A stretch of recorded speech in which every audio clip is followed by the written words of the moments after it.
welcome back to the Talkoffamepod podcast with your host, Kylie Montigney. And on this episode of the podcast, we're joined by Victor Vonico Johnson, who's a keynote speaker, author of Proven Pathways to Wealth and Happiness, and real estate interpreter. Make sure to rate and subscribe to the podcast wherever you get your podcasts. And thanks so much for coming on, Victor. I'm super excited to chat with you. You're amazing. Thank you, Kylie. I appreciate it. Talk of fame. That's awesome. I feel famous now, so this is pretty cool.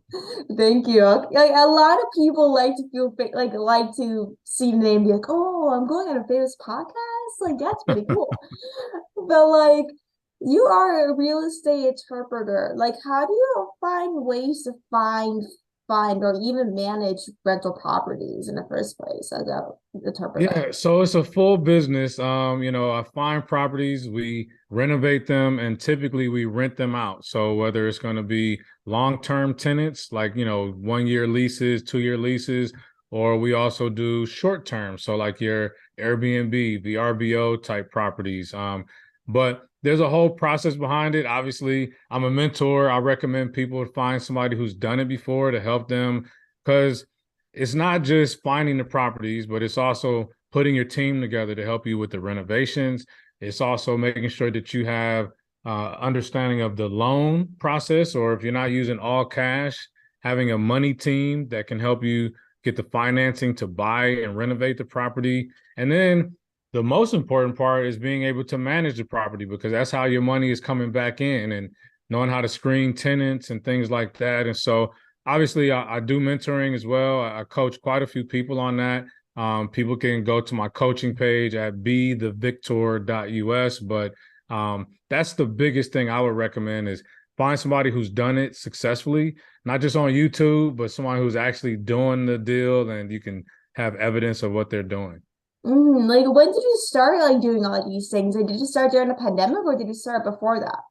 I started before. So in 2015, I got a job that moved me from Atlanta, Georgia to Austin, Texas.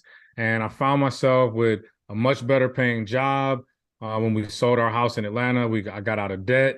And so I was looking for ways to create some passive income streams.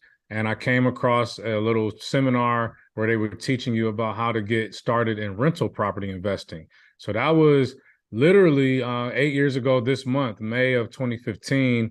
And within 90 days, I found a property, renovated it, and got a tenant in place. And so I've been doing it ever since. Ooh, that's amazing. Like, do you think like once you went to a seminar, like do you think like with that seminar, do you think like things like changed for you in terms of like being a interpreter or any part of your work? It did. Because, there were times before that where I really wanted to get into investing in real estate. I wanted to be an entrepreneur and all this stuff, but I just was afraid, or I thought that I wasn't worthy because my credit was bad, or I felt like I didn't have enough money.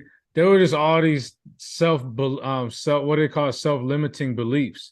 And when I went to the class, they had a bunch of people in there that were, probably in a similar state of mind that I was in, but they did it. And they were showing how in a year and a half, I got 3 rental properties now, or 5 years later, I got 50 properties. And I'm like, oh my God, this dude doesn't look any smarter than me, or this lady doesn't look like she's, doing any different than me. It was just that they took action. And so that weekend, my wife and I decided we weren't going to fail at this. We were going to take the information and be very committed. And of course, we got other people to help us along the way, and some other people mentored us, and we found more information. But once we did the first one, it really boosted our confidence, and we learned so much more. So we kept doing it. And so that really was a defining moment for us, was going to that seminar that weekend. Like there's always like I like that one thing, whether it's in person or virtual, that always makes kind of like an impact on you. Like it's Yes. always something, whether it's like a seminar that you went to, like for me, it was just like when I listen to podcasts, I'm like, ooh, I can do that. Or you even do something like when you wherever you are your friends and you see someone doing something. It's the smallest thing that you see or do that makes a total change in your life. Absolutely. And I'm a true believer in that it's us that has to be ready, because once we're ready, the information just it gravitates towards you. But most Mm. of the time, it's not coming to you because you're just not ready, or you think you're not ready. But once you accept that now is the time to make that difference, that's when you start seeing all these things open up for you that were always there.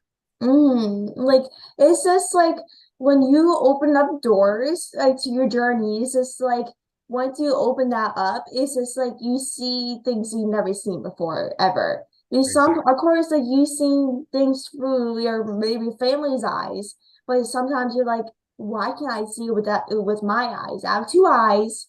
I'm like, why can't I see for mine instead of theirs? You Exactly. know? Exactly. Good point.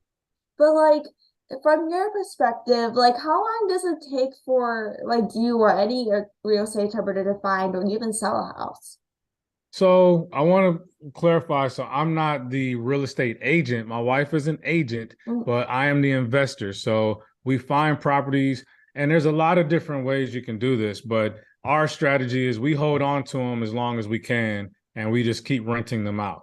But in general, if somebody was to, find a property that was maybe in need of some renovations, like you may have heard of people that do house flipping. mm-hmm. So house flippers, what they'll do is find a house that needs to be fixed up. It's in a good neighborhood, but it's the ugliest one in the neighborhood, right? So Yeah. they'll get it at a discounted price. They'll go in and renovate the property and make it look better now than any other house on the block. And then they turn around and sell it for a profit. If they're doing that, usually you're probably looking at anywhere from 3 to 6 months, depending on how much renovating that you're going to do.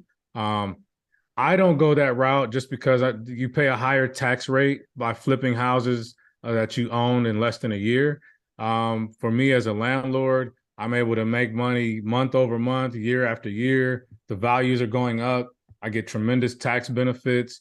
I'm bringing home a little profit every month after the rent is paid by my tenant. So I really like that model. And it allows us to create that passive income stream that we're looking for. Like I wanted to ask you, like, when your clients like give you money for monthly rent or whatever, kind of how those things work. Do you keep it for your business or do you keep it for like your type of like work for future endeavors? Because I know like each type of thing with real estate and all that stuff is different than how people do it. That's a great question, Kylie. So let's say, for example, the rent on a property is $1,500 a month. Well, my total expenses with the principal, the interest, the taxes, insurance, my property management, maintenance, that let's say my total investment every month or expense every month is $1,200. So that $300 gap in between there from the 1,500 to the 1,200, we have that money going to the bank, and even that's making money, right? But we Mhm. like to create a side, what we call a capital expense fund, so that if something major happens to the house, we have that money there to do the repairs. If nothing ever happens and we end up selling a house, that's just extra money that we can have to buy another property, or to invest in some other way. But the smart thing to do is to take that profit every month and let it just keep building up in your bank account. And you never know when some major repair might be needed, and you want to make sure you have the money available to take care of it. Like, has that ever happened to you, like with your experience or like with your Yes. life? Has that ever happened? Yes, yes. So we had a property in in Austin, Texas. There was actually a house that we lived in before, and when we relocated to Dallas, Texas, we decided instead of selling it, we would rent it out. And we have great tenants; they paid their rent on time every month. But just because of the way there was a big tree in front of the house, and its roots had grown under the house, and it ended up blocking the pipes. So one day the tenant went to flush the toilet and everything backed up in the house. So we Mm. had to go and pay a crew to dig under the house and fix the pipe. Well, the pipe only cost maybe $700 to fix, but it was like $3,000 to pay a crew to dig under a Oh, hole yeah. under the house. So having that extra money ready really was a blessing, because we don't want our tenants to go not even one day if they can without having water flowing through the house, right? So that was a true example of us being smart to have that money ready. That's actually so smart though, because like when you do not know what you're gonna do with that money until the actually situation happens. If I were me, like I don't know what it's like for you, but I'd be like, I'm so stressed. I just want to leave this place right now. Right, right. And many people do. They're just like, you know what? I'm gonna just sell the house because I don't want to have to deal with that. Or even worse, somebody gets that profit and they go out shopping and buy shoes or something. And now, yeah, you look good, but your tenant doesn't have water flowing. And do you have the money to take care of that maintenance? It's not a smart way to run your business. And like I know you probably get these questions a lot, but like what does like your day in a life look like as a real estate entrepreneur? So it really is. First of all, it's a blessing because I have the freedom. I'm living the life that I talked about 5, 6 years ago. I'm actually living it out now. And it's Hmm. because I'm not just a real estate entrepreneur, but I'm also a speaker. I speak a Hmm. lot. I go to places, I do speaking events, I get paid to go and teach people about real estate or leadership or financial literacy. I get a chance to volunteer my time for my city, for my community, for high schools in town or things like that. So my days look different. An example, today, I woke up today and there was the city, there's 4 cities here in my area, and all 4 mayors hosted what's called the Metro Crest Mayor's Prayer Breakfast. So today is like National Prayer Day across the country, apparently. And so they hosted a breakfast, and a friend of mine invited me yesterday. He's like, "Hey, I got an extra ticket. Can you join me?" So I was able to go, show my face, run into a lot of the community leaders that I know, and people are starting to get to know me more. So it was great to network. I came home and I reached out to a few event planners about a proper, about me doing some speaking. I checked my email, and there's a property that we have in Atlanta that we did decide that we're going to list it on the market. So our realtor sent an email, "Hey, we got an offer." So I analyzed the offer. I coached my real estate investing client just before I hung up, just before we jumped on this podcast. So I was coaching a client on how to get started with their real estate business. That's something I get paid to do as an entrepreneur. Be the victor.us if you're interested, guys out there. And now I'm doing a podcast, and I'll go Hmm. meet with a friend later today. So that's today. Yesterday didn't look exactly like that. I had another coaching client, but each day it's I build my day based on the things that I want to accomplish. And I go to bed every night super satisfied because I'm living the life that I truly dreamed about doing. I'm fortunate enough to make a living doing these things that I enjoy to do. And so it really is a blessing for me right now, Kylie. Like it seems like you're loving life. Like it seems like you're just enjoying it, like with the busy schedule. Like, how do you do it? Like, how do you deal with all of these things? It's like for me, like you said, like every day's different. So one day you do nothing, the next day you're like, I just need a break, man. Like it's just like it depends. Well, you know what? That's a great question. There are days where I don't have a packed schedule, right? And I'm okay with that. I like to have downtime where I don't feel like I'm stressed, I'm running from appointment to appointment. Today was a slightly different day, but they're not often like that. And how I do it is that I do have a routine. My morning routines are very consistent, where I stick with making sure that I do my meditation, I exercise, I make sure I do a little reading. I have some routines that I have to follow every single day. I drink a certain amount of water. Those things keep me balanced, and therefore I'm prepared for what's coming. And also to make sure that I'm not overextending myself on my calendar, I'll just block off 3 hours in the middle of the day just so nobody can schedule anything with me. That's my time. That's time for me. And I can do what I want to do with it. If I want to catch up on sports and just eat and watch Sports Center, I'll do that. If I want to go for a walk, if I want to give my time to go spend time with somebody, I can. So it helps to have a routine, but also to make sure that I'm available to do my services. Like that's actually you're right about that because like when you like always like have a like tight schedule of being like a speaker and all these things like sometimes you're like how can I have more time to do things I actually want to do instead of doing work 24/7? You know what I mean? Like that's hard as a 16-year-old because like sometimes you're like, I'm like doing school in the morning, I go to work, I do a podcast, I do all these things. They're like, how do I actually have time to do whatever I want to do, whether it's going for a walk, seeing friends or family, or basically reading or something. I was just reading a book before I jumped on here. It's just a little thing where it's reading, meditating. Like meditation is like a reading for me. Like reading is my meditation. There you So like go. whatever is like everyone has a different way in kind of coping their free time, and whether it's like for their mental health or basically kind of enjoy themselves on their free time, or whether before an interview or work or school or after school or whatever for doing homework.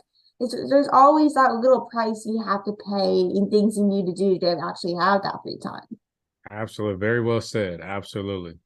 But like you are the author of a book called Proven Pathways to Wealth and Happiness. Like how can you prove pathways to wealth and happiness in the first place? I love that question. How can you prove pathways to wealth and happiness? Well, there are some proven pathways. There are some things that, I spent many years reading and studying and analyzing people who have successful lives.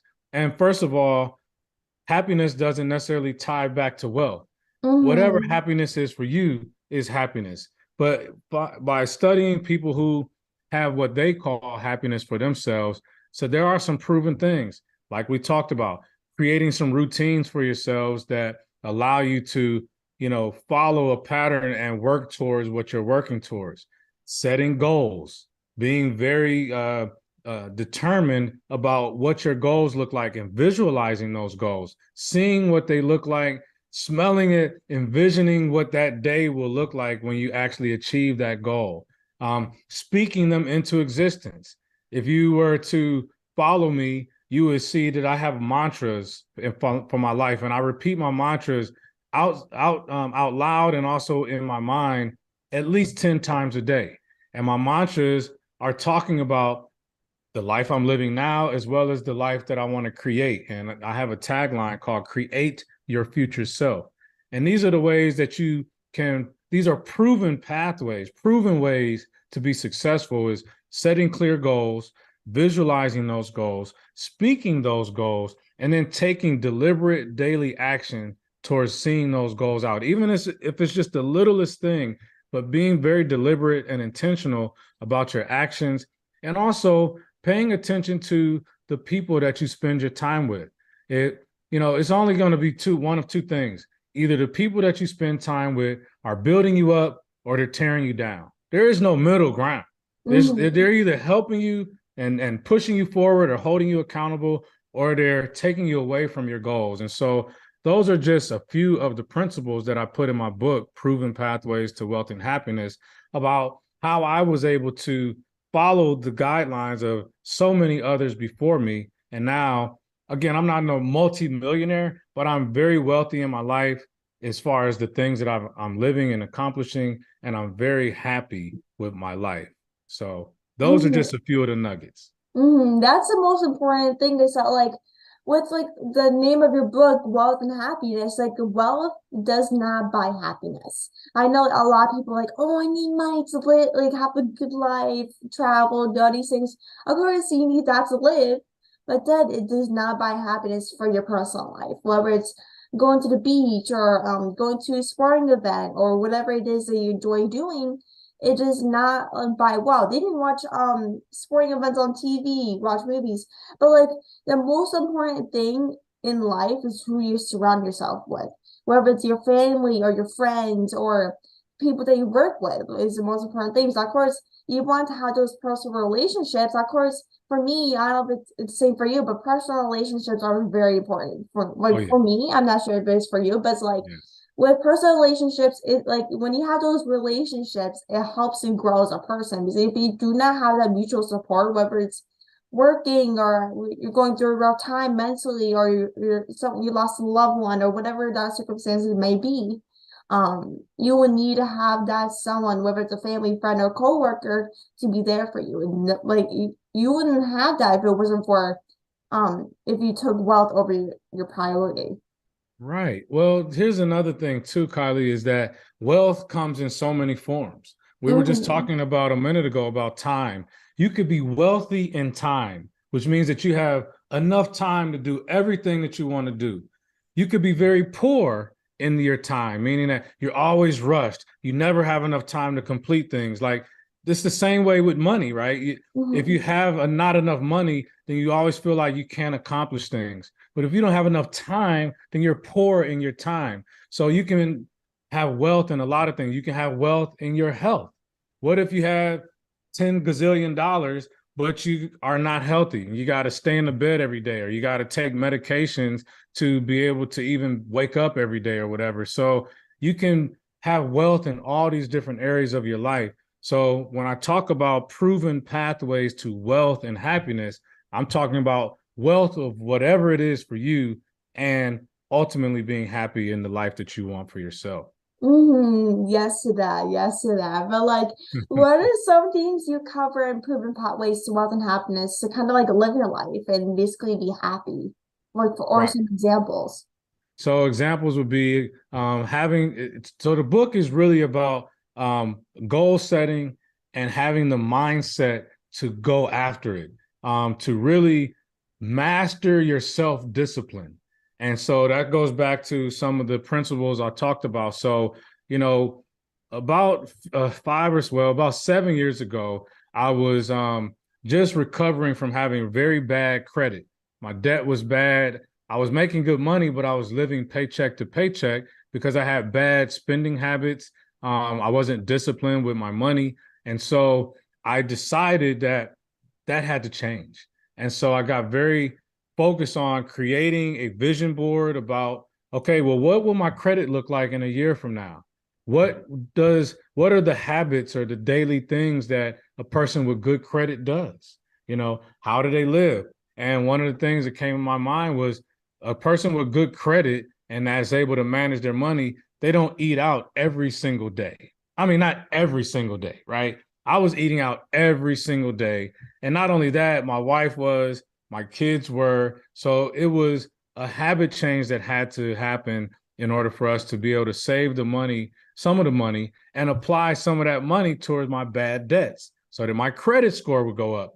So it's all these little things that I had to do, like making peanut butter and jelly sandwiches and taking those to lunch instead of feeling tempted to go get something to eat at Applebee's or some Mm-hmm. restaurant near my job, right? Um, I was very disciplined about my health. Instead of paying for this major membership somewhere and I really wasn't going all the time, I changed my mind and got a lower price membership at the local community gym. And I went every day to the gym because I wanted to, 5 years from that point, I wanted to be healthy and in shape. So the book really talks about changing your mindset, setting goals for your life, create the future that you want for yourself by changing your daily habits because our success and our failures lies within the things we do every single day. So I just changed what my habits of my daily routines, and that ultimately led me to where I'm at today. That's amazing. And like where can like people like find a book or even buy it if they are interested in reading? Thank you for asking that. I'm on Amazon, I'm on Kindle, but they can order it directly from me at bethevictor.us, www.bethevictor. Be the victor in your life, Mm, bethevictor.us. And we have the link to purchase the book, paperback, ebook, and I did my own audio book. So I'm really mm. proud of that too. Ooh, amazing. And like how like can you like develop an attitude like in terms of like every living every single day, whether it's like we're having a hard time with like mental health per se or credit debt or whatever it is, how can you always develop like, a positive attitude? Wow. Well, it's not easy. I'll tell you that much. Yeah. And so what you have to figure out is why do you want better credit? Why do you want to have good health? Why do you want to have wealth? Why do you want to have more time in your life? Is it because you want to be able to spend time with the loved ones and your friends and those relationships that you talked about? Is it because you want to be able to help others? Is it because you just want to feel better about the person that you see in the mirror every day? So once you determine why you want those things, the how becomes a lot easier, but it's important that you remember why you're focused on those things. And there's an exercise that I do a lot of times when I'm speaking at events. It's kind of like a purpose-driven activity. So I'll give all of my attendees 60 seconds to write down all of the things that are important to them, their health, their spouse or their significant other, the money that they have, maybe the time they spend with their friends, the hobbies that they have. What are all the things that are really, really important to you? And so by the 60 seconds, they may have 10 or 12 things written down or whatever. Then I give them 30 seconds to circle the top 5. And then I give them 10 seconds to put a star next to the top 2.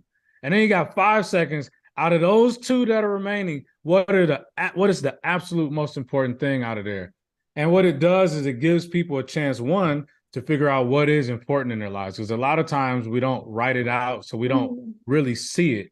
But then when you're challenged to determine out of all those things, what are the most important, then you figure out, well, that's what I'm here for. That's what's important to me, is to make sure that my loved ones are happy or they enjoy my presence or that I can help other people level up. And so when you figure out your why, then that's what really drives your purpose and you being able to do these things that require you to be disciplined to achieve that life. That's actually so smart, because like a lot of people like don't really kind of think of writing what's important to them down. Like oftentimes they think like, oh, like my family is important to me, or my friends are important to me, or whatever that's important to you. Like a lot of times they think about that in their head, but oftentimes, like they never write it down and actually think like, what is the most important to me, or what are some examples that are most important to me? Like, or how can I level up my purpose in life, or how can I make my family happy, or even myself happy, or how to make my health a priority? Because oftentimes, like when people are eating all these junk food, for me, example, I always eat junk food, but like, but like when you eat junk food, like you're like some people like to do it as an escape. Like whether it's like having a bad day, you just want to eat junk food instead of healthy food. Like that's not a great way to live. Like, even though you might be living the best life you could imagine, you're living your dream life that you always wanted, these things, of course, that is a good goal. That's a good life. Yeah, But then, of course, if you want to live a long and successful life, you need to focus on your health and well-being. absolutely. That is very important.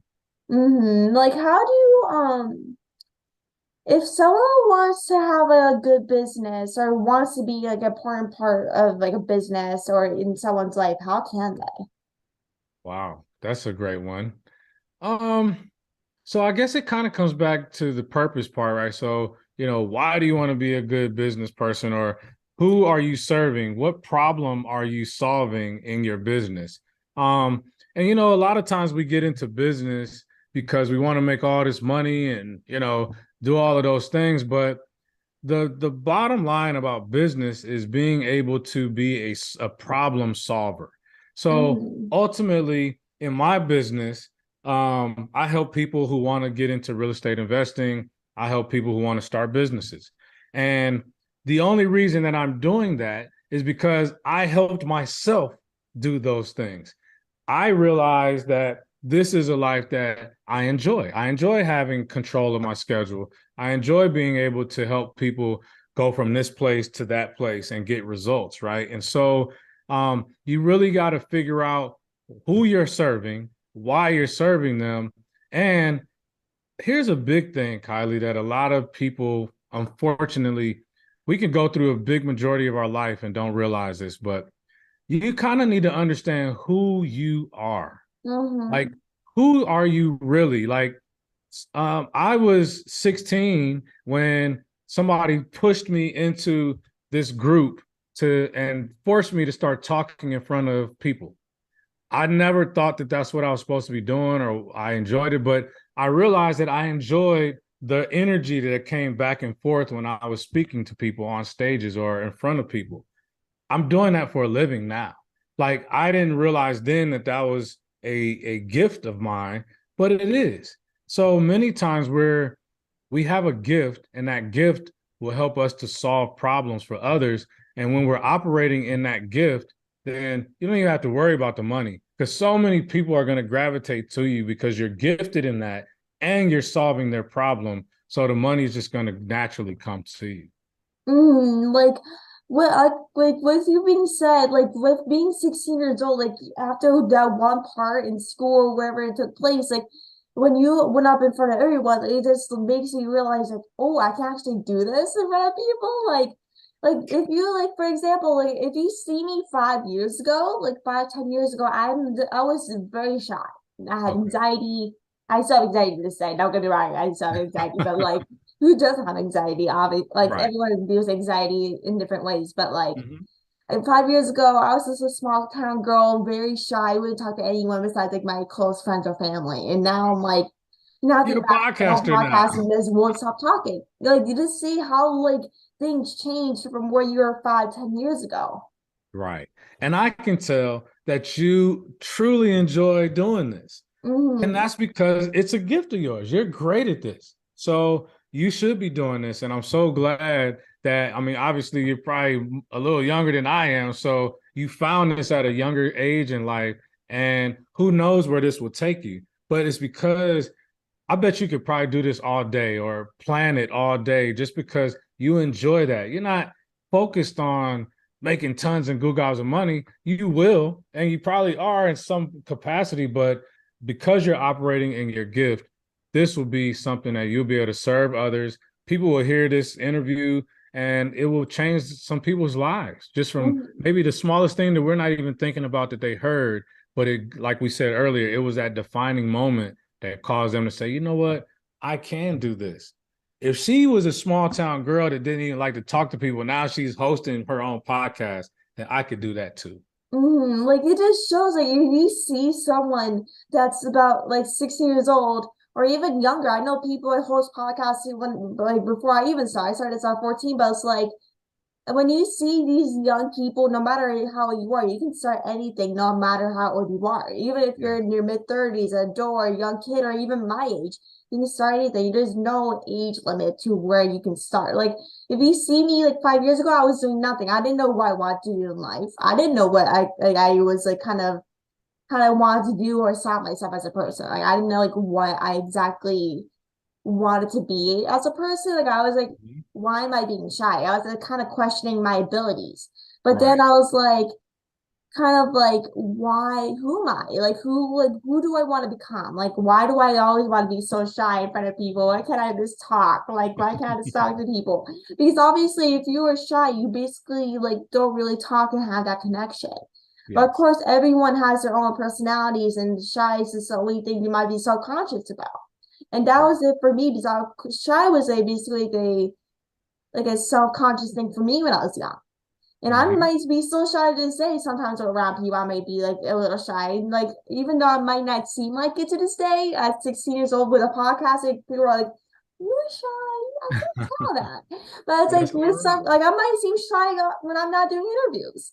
Like That's even right. though I might do interviews all day, every single day, depending on my schedule and the person's schedule, I'm still me. Like this, like success, no matter how success my work has become or your work has become, you're Yeah. still us. We're still living a life. We're still a person, no matter Right. how many people know us or how many people kind of come up to us and all these things. Like we're still a human being. We're still a person. We're still living life. We still have our own mental health problems. We still have our own doubts. Yes. Absolutely. And like, do you think like our health kind of plays like a valid role in our life, in our like work life or our daily life? Do I think what? I'm sorry, I missed part of it. Do you think our health plays a big role in our life in our Oh, daily life? 1000%. Absolutely. Because again, like I said before, if you can have all these great things, but if you're not healthy, then you don't have any value to be able to do those things, right? And so Mhm. health is a very important part of this whole thing that, this is a machine that we're running, right? And so you have Mhm. to take care of it. When I was younger, I'm so fortunate that somebody somewhere instilled in me that it was important to take care of my health, to eat right, to drink plenty of water. And even to this day, I'm an older guy now, but it's still part of my daily routine to exercise, to work out. And it just makes me feel better. It gives me confidence. I have more energy. I can help other people more.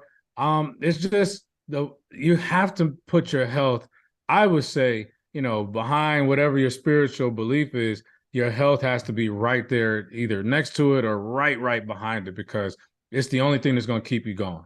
Like with like your mental well-being, like growing up in my life, like I have an older sister, and she like got really like sick years ago. Like she had her own diarrhea problem and didn't know what was wrong, and she basically was eating all these junk foods for example, and got really sick. And Mm-hmm. so like when she figured out like what was her problem, it was her thyroid. Like she had like thyroid things and stuff like that. And like as like she kind of grew like as a like kind of got over that and knew what she wanted to eat and wanted to do. And she literally started her own business and stuff because of that. And like now since then, years ago after that whole diagnosis and everything, she now puts that on me basically every single day. Like she'd be Wow. like, Kylie, like you need to eat good. You need to eat. You need to gain weight. You need to do all these things now because like because like sometimes I need that actually energy that would look me up every single day when I want to eat junk food or even Right. bad food. Like if I didn't have my sister like with me before or even go see her, I probably would be eating more junk food than I'm eating right now. Like it's Exactly. like if you just need like that one person to actually lift you up, whether it's your spouse, your sibling, your parent, or a cousin, or aunt, uncle, whatever that might be.